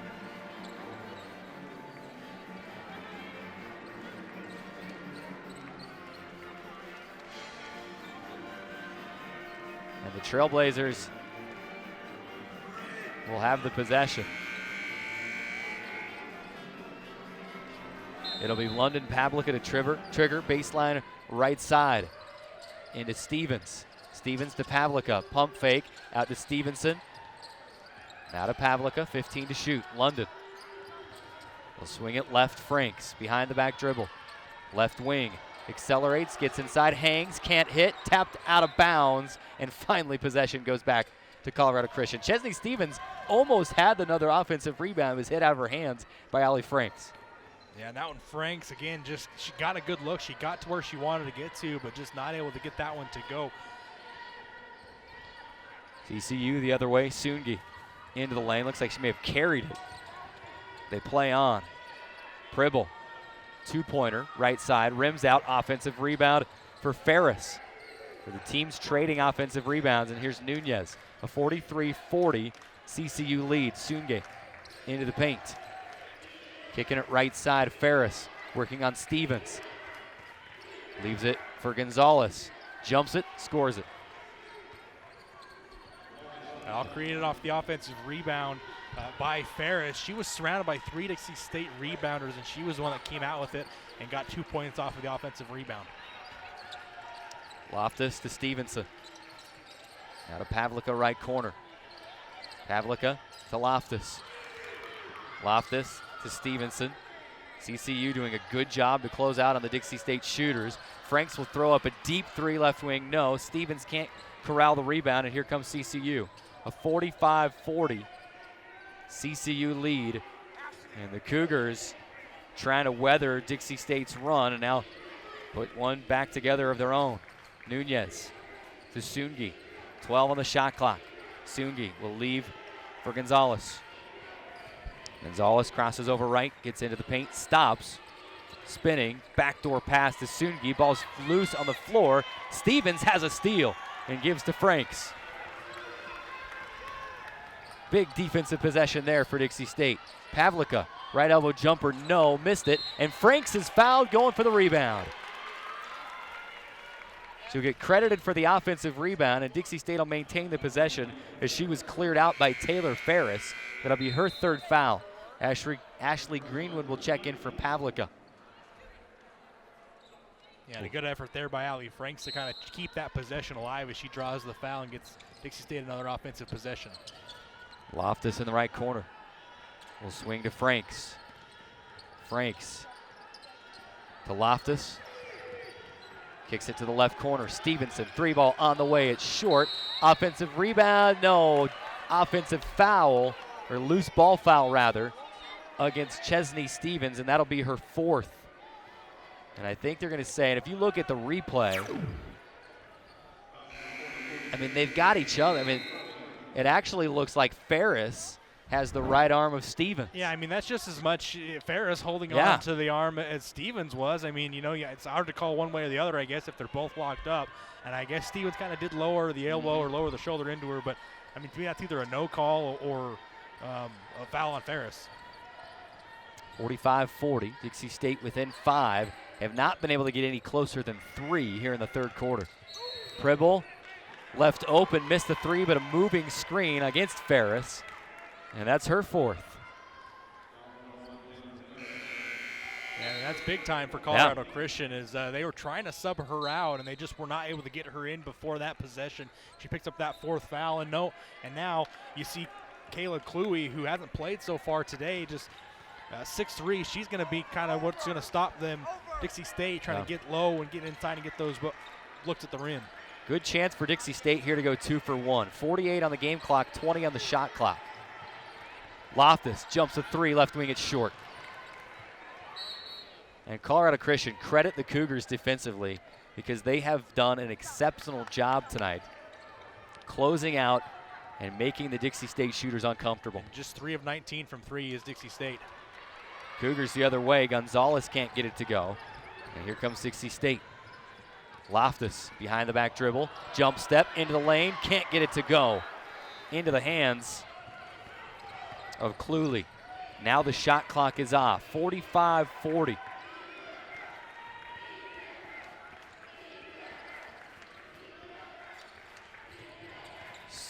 Sungi into the lane. Jumper, no, it rims out with 7 to go. Dixie State can get a shot here. Here's Greenwood to Stevenson. 1 dribble, deep 3 at the horn, no.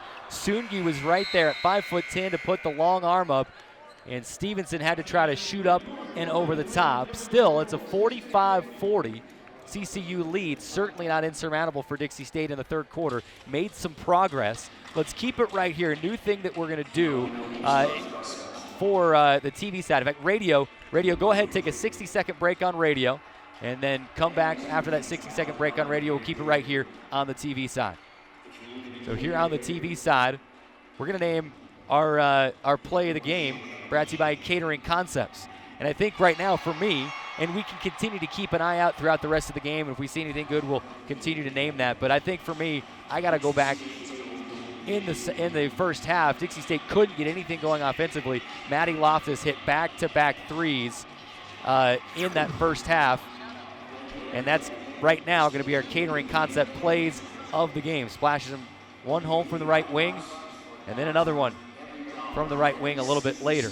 And to this point in the game, that's our Catering Concept plays of the game. Yeah, that Maddie Loftus was kind of critical there in keeping that just a 10-point lead for Colorado Christian at the end of that half.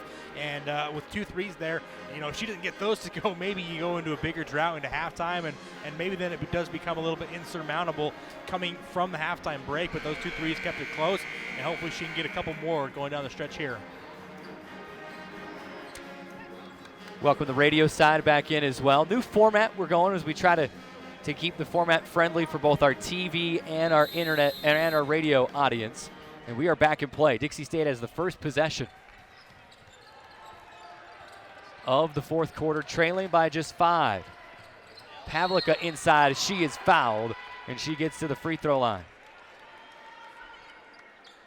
And the foul will go against Sungi. Sungi's second of the night. And then Pavlica will go to the free throw line to try to end a 4.5-minute scoreless drought for Dixie State. Just 1 of their last 13 from the field and 1 of their last 10 from 3. And Lena Pavlica will try to put a stop to that. Pavlica misses the first free throw. She'll have 1 more. Free throws brought to you by Vintage at Canyonland. Second one is missed off the right side. Allie Franks will chase down the long rebound. The Dixie State, as they go inside to Johnson, and she can't get it to go.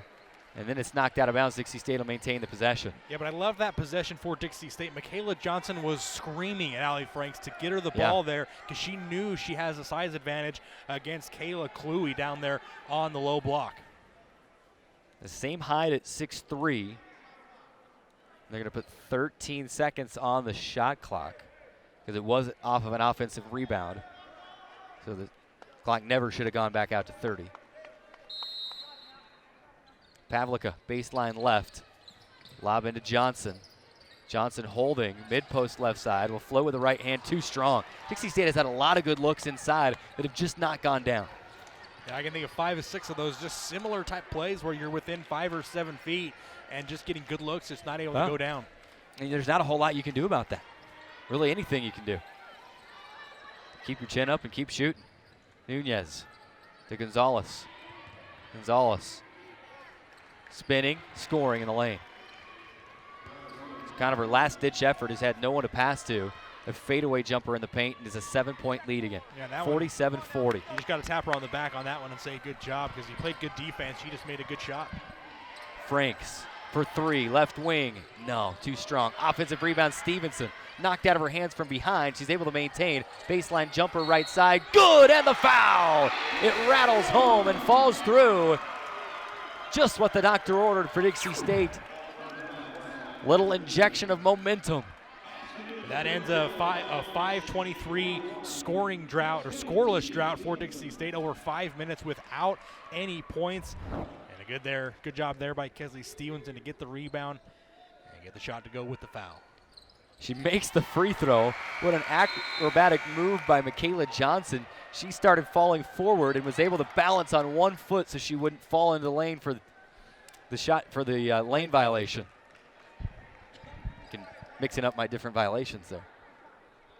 47-43, Dixie State within 4. 8:50 remaining in the fourth quarter. Can that momentum propel the Trailblazers to a run here? Walker. Yo-yoing, top of the key, dribbling back and forth from left to right. And a tip and a steal for Maddie Loftus. Loftus slows down, leaves for Franks.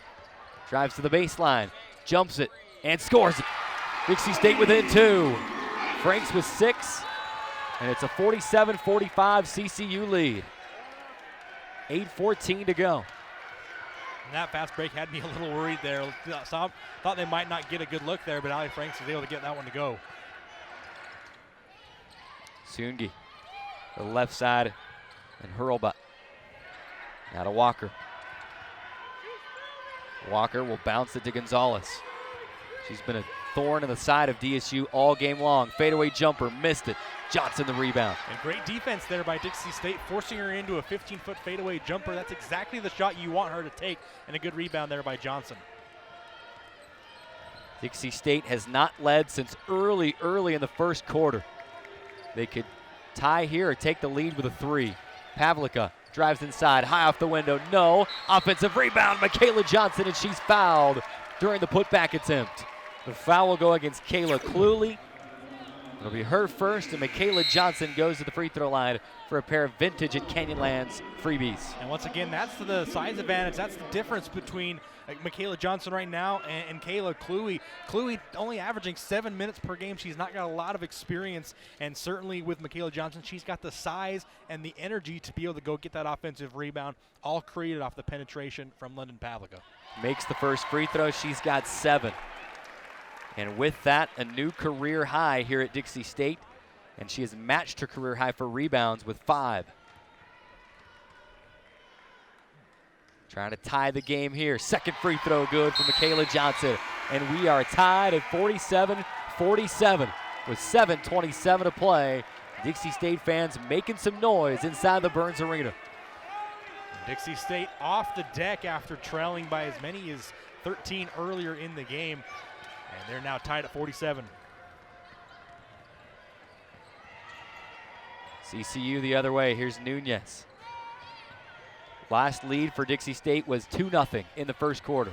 Sungi misses. Johnson clears out the rebound. Trailblazers scored first, and that was their only lead of the game so far. Can they retake the lead on this possession? We are tied at 47 with 6:53 to go in the fourth. Johnson, dribble handoff, Loftus, and an offensive foul. Loftus got a layup, but it was Johnson who committed the Is it a moving screen? Yeah, love to see that again if we have that on replay. I'm not sure. Johnson certainly She didn't set agree the with screen and then kind of stayed in there. Yeah, I don't love that call one bit. Stuck the arm out a little bit. I don't love that call one bit. 47-47.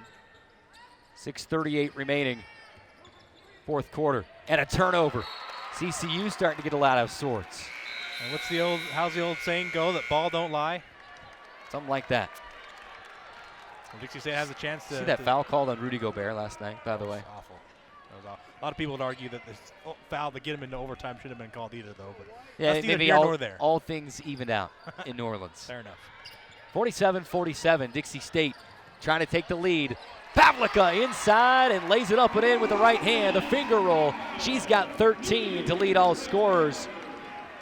Check that, Gonzalez has 14. Dixie State's leading scorer. The Trailblazers lead by 2. And Lennon Pavlica's been able to do that on many occasions tonight, just being able to get to the basket and finish when she gets there. And Nunez to Gonzalez. Gets to the baseline, fadeaway jumper, no. Stevens, no, Pavlica the rebound. Pass ahead to Loftus, threads the needle. Lefty layup, foul, then transition. Missed the layup, 2 free throws on the way for Maddie Loftus. And what a job there by London Pavlica. And this is one of the things that is maybe underrated about her game is she has such excellent vision, even on those pass aheads, those down court passes. Immediately after getting the rebound, her eyes go down court. She sees Maddie Loftus. Now she doesn't convert the layup, but she does go to the free throw line to shoot 2, where she's an excellent free throw shooter at 89% on the year. And I've heard stories about statisticians in the older days when stats were kept on paper that you could get away with giving an assist after a foul and made free throws. Loftus will make both free throws. A little harder in the digital era to get away with that. I've always thought they should count that, though. If you make the pass and they make both free throws, you should get an assist. I mean, if you were made the pass to get them to the free throw line, I don't know. I think that should. I'm on board. Count, right? Let's do it. I think you should get an assist for that. 51-47. Dixie State a game-high lead of 4 with 5:40 remaining after trailing. And it's almost a CCU turnover. Dixie State trailed by 10 at the half and as many as 12 in the third quarter. They trailed by 13 earlier in the game as well. Sungi inside, out of control shot. She gets it to go off the window. Nothing you can do about that one. 12 points for Sungi. And strap on your seatbelts, everybody, because it's going to be a ride over the last 5 minutes. Franks drives inside, leaves for Stevens, and Chesney can't convert. What a pass by Franks, but here comes CCU. That would have been an excellent find if Stevens was able to convert that, as Allie Franks had the vision to thread the needle between 2 defenders. And Stevens with 10 rebounds needs just 4 points to get a double-double. It would be her second of the year. We are under 5, media timeout coming on the next whistle. Sungi. Jumper in the lane, dies on the back iron. It's loose, offensive rebound. It's Ferris, and she runs over Chesney Stevens, and that will be it for Taylor Ferris. And that will bring us to the under 5 media timeout. She's outside of the restricted area as the contact is made, and Stevens draws the foul, and that was dangerous. It was 4 fouls on 4 fouls. Somebody was fouling out on that play. And it was Ferris. 51-49, 60-second timeout and back on the Trailblazer Basketball Network.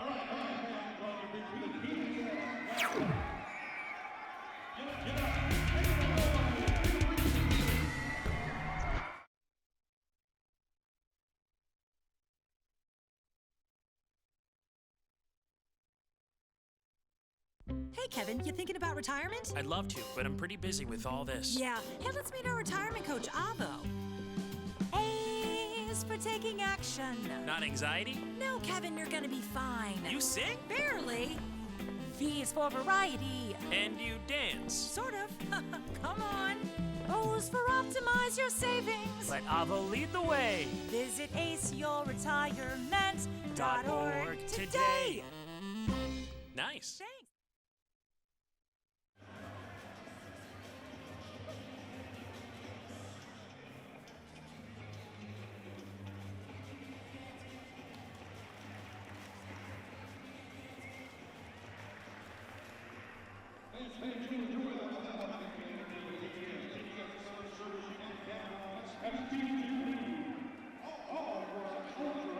Welcome back inside the Burns Arena. Dixie State outscoring a CCU 11-4 in the fourth quarter, 12-7 in the third, and Dixie State has battled back to take a 51-49 lead with 4:33 remaining. And Dixie State will have the ball after Chesney Stevens drew the offensive foul, and you saw right after that happen, Michaela Johnson right back into the game because they need Chesney Stevens in the game down the stretch run as well. Give her a little breather and then get her back in with 4 fouls. Chesney Stevens has been marvelous tonight, and Michaela Johnson down on the post. They've both been great for Dixie State down low, both offensively and defensively. Trailblazers with possession. Loftus calling for help, puts the ball on the floor, dribbles around a screen, throws up a lefty layup. It's denied by India Cole, and it's taken away by Kesley Stevenson, and she'll splash home the shot. It was denied and taken away by India Cole. This is the first she's played all game long. Stevenson stole it back and made a jumper on the other end. Michaela Johnson will foul Cole. Again, Cole just checked in during the break. A 6-foot forward center combo, a freshman from Castle Rock, Colorado. She finds herself on the free throw line, just a 43% shooter. Of course, I'm sure has not attempted many. I don't have the season box. Eludes me. Misses the first.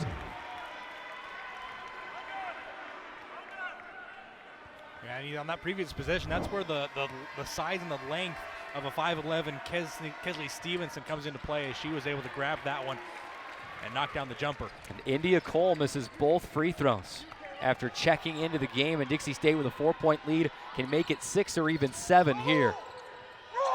Franks inside Johnson. Johnson working on Cole, lays it up and in. Cole tried to draw the foul, did not get the whistle, and Johnson lays it up. She's in double figures for the first time in her Dixie State career. Yeah, and that was just the pure size and overpowering. Michaela Johnson got on the low block and just backed it all the way down. Sungi to answer, she's fouled by Stevenson. Stevenson reacts, kind of putting her hands up over her mouth. She couldn't believe it. But Sungi will go to the line for a pair of free throws. And you see here, Sungi gets into the lane, and right there on the arm looks like might have been just there on the wrist, maybe on that right wrist, as Kesley Stevenson picks up her first personal foul. Sungi, first free throw is good. She's got 13. 2 Trailblazers in double figures. London Pavlica with 13. Michaela Johnson with 10. She's got 10 points and 6 rebounds. Second free throw rims out. Johnson the rebound. She's got 7. Double-double watch for a couple different Dixie State post players now. Pavlica accelerates, drives inside, and shot is blocked by India Cole. Shot blocker is Cole. She's played for about 2 minutes and has got 2 blocks already. Yeah, 6-foot freshman, a 6-foot freshman forward/center out of Castle Rock, Colorado. Pavlica will lob into Stevenson.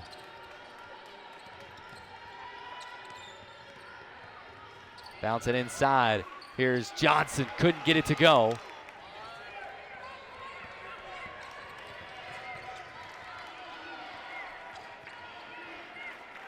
And here comes CCU. 3 minutes remaining. Hurlbut lobbing inside to Gonzalez. Couldn't get the jumper to go. Pavlica snares the rebound. 2:50 to go. You got to be aware of time and possession here. Dixie State can take some time. Franks inside, floats it, misses, and the rebound to Pribble. And that's exactly what I'm saying. You got a 5-point lead and time to burn.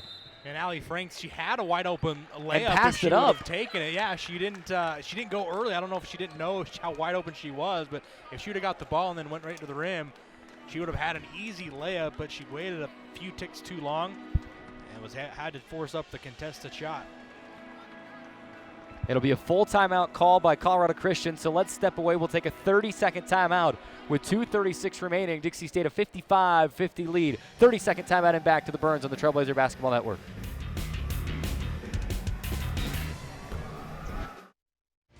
For over a century, Dixie State University has been shaping the Trailblazers of tomorrow by providing a culture of active learning, active life. With a paradigm of real-world experience mixed with cutting-edge technologies and rich traditions, We provide one of the most affordable educations in the West, set against the most stunning backdrop on the planet.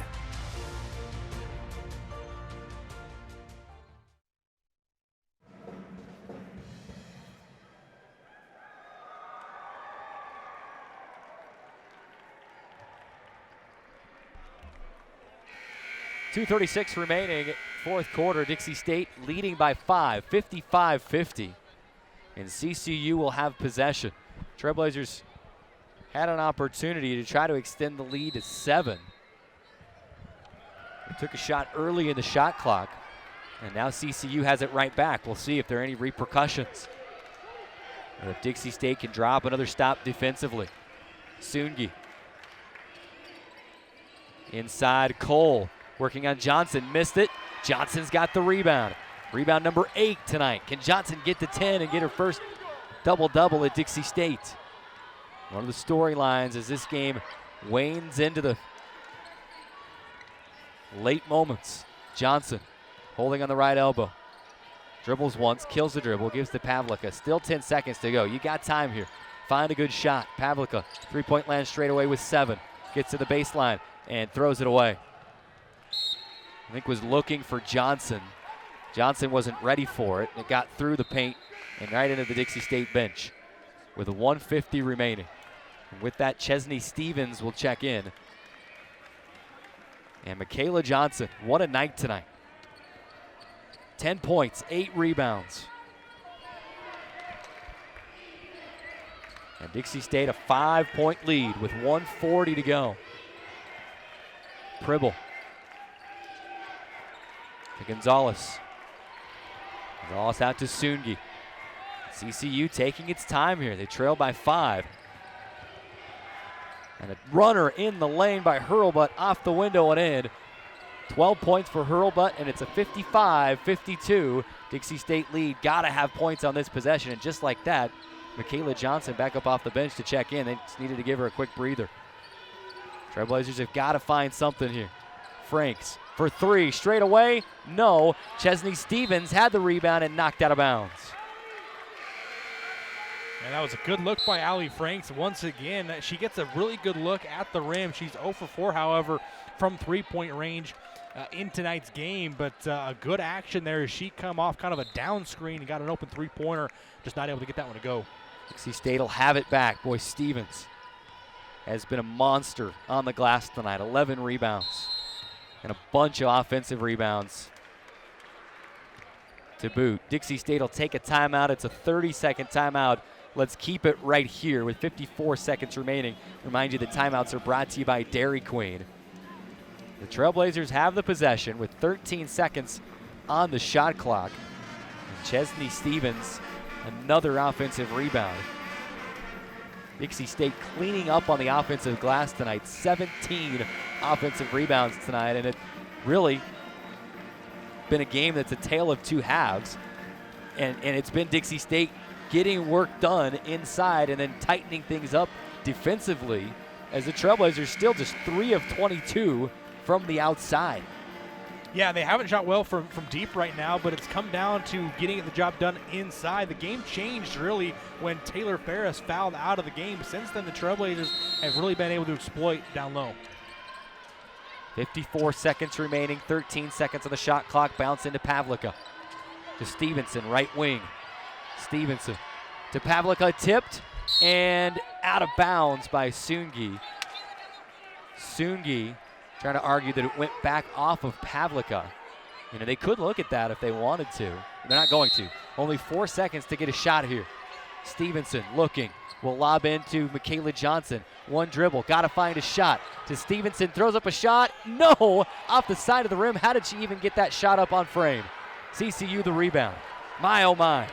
55-52, Dixie State a 3-point lead with 30 seconds remaining and 20 on the shot clock. Here's Hurlbut for 3, left wing, air ball, and Loftus the rebound. And then Loftus is fouled, trying to get back up the floor, and it is in the double bonus. Well, just the bonus, I should say. 2 free throws coming for Maddie Loftus. And man, that was a scary possession defensively, at least for Dixie State. London Pavlica goes for the steal, and Hurlbut there was able to get that and had a wide open look at three. A kind of a gamble there that you don't really love to make in that situation. But worked out for Dixie State, and now you're sending an 89% free throw shooter back to the free throw line.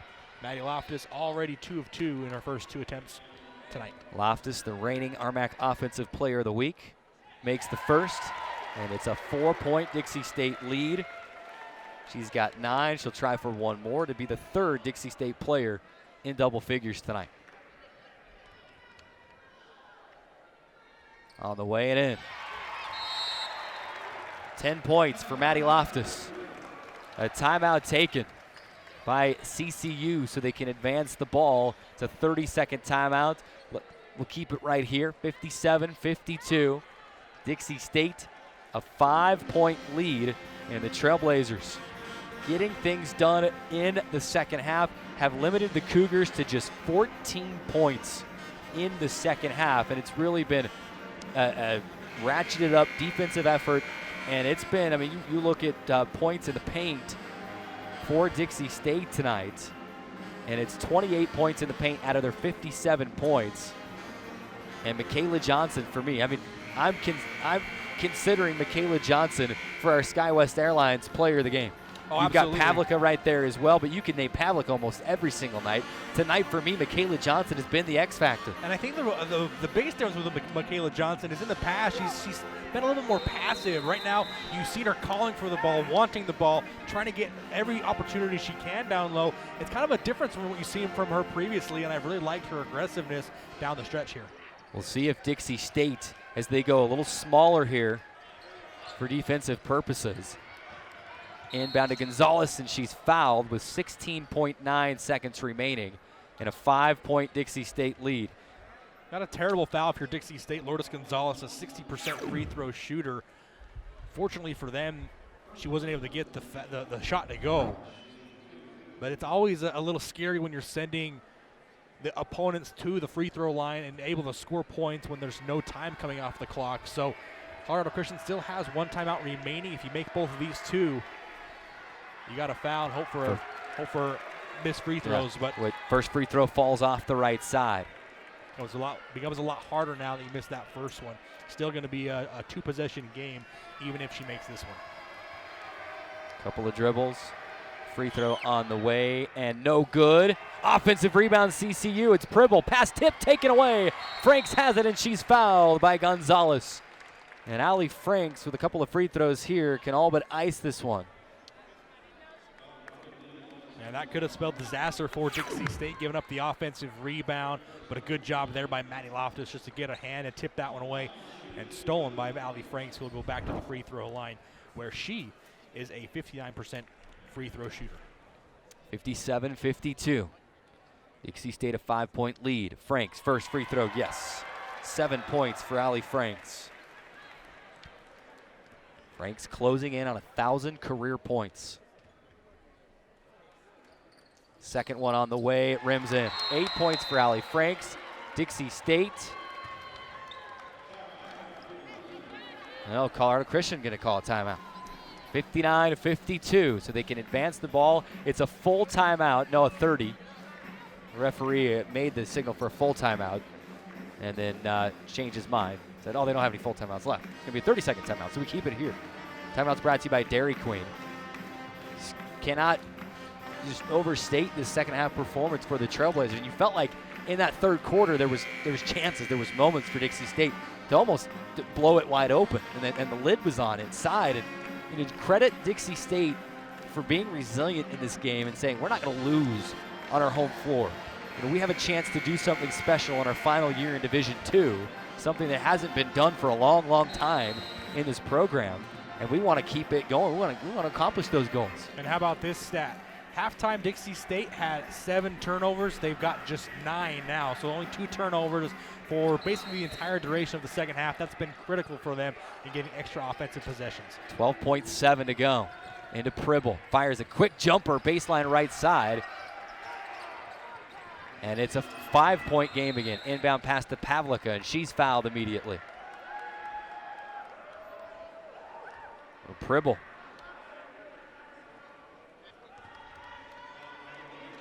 has 11 points, and it's a 5-point Dixie State lead, but now London Pavlica at the free throw line where she's 0 for 2 tonight. CCU is at a timeouts though, so they'll have to go the length of the floor. First free throw from Pavlica up and in. She's got 14. Pavlica, 14 points, 5 rebounds, 4 assists. Filling up the stat sheet like she does each and every night. Second free throw missed. Franks was under the hoop, and the rebound almost just fell on her. She slapped it out of bounds. And CCU will have possession with 8.6 seconds remaining. Walker drives the length of the floor, misses the layup. Franks has the rebound. Are they going to call a foul against CCU here? Probably could have just let things run out, but hey, Allie Franks going to the free throw line for a pair of free throws, and with each point, she gets 1 point closer to joining the 1,000-point club for Dixie State. Would be only the 4th player in the D2 era to do so. Came into the game tonight with 966 career points. First free throw rims off the left side. She's got 8 tonight, so she sits at 974. So she needs 26 tomorrow, minus maybe this one if she makes it. 25 So she'll need 25 tomorrow to try to do that. She's got 9 points tonight. Inbound pass. Game over. Well, they didn't get to 70. Remember I said that Dixie State was 6-0 this season when holding opponents under 50. Now they're 7-0, under 60, thank you. And now they're 7-0. So there are a couple different trends that are evolving for this Dixie State squad. Why don't we call the 70-point mark scoring offensively Drayson's law, Yeah. and we'll call the under 60 defensively Carrick's law. I like it. How about that? We'll just start create laws all over the Let's just place. do it. I mean, no one I will feel like stop the us. government over here. Exactly. Trailblazers win it 61-54. And we're going to have join us right here in the postgame assistant coach Matt Legursky. And he'll throw the headset on, and we're going to discuss this one. Make sure that we can hear you, Coach. You can hear us? You got us? Turn some headphones on. There we go. That's better, right? Yep, that's better. Coach, what a game. Going to the halftime, going to the locker room down 10. But you knew at that point, just shots weren't falling from the outside. Just got to tighten a few things up defensively. And you only give up, 16 points in the second half. What an effort in the second half by this team. It was definitely a tale of two halves. You hit it on the head. It was the defensive side of the ball. That's one thing that we, try to focus on, because it's, what you can control as best you can. Sometimes the shots aren't going to fall on the offensive end, but you can't let, missed shots lead to poor defensive play. And, it was a tale of two halves. Coach, I know that you work with the team on defense a lot, and then with post play a lot as well. And tonight, that reflects very well on you tonight with giving up under 60 points tonight. And then how about Michaela Johnson? You want to call it almost her breakout game here at Dixie State. 10 points, 8 rebounds. Just really happy with what she did tonight. Well, it reflects well on our players. Yeah. They took the challenge at halftime to come out and basically just take a little bit more pride and guard in one-on-one, and they did that. We made the switch. We put Kesley on number 30. 30's an athletic player.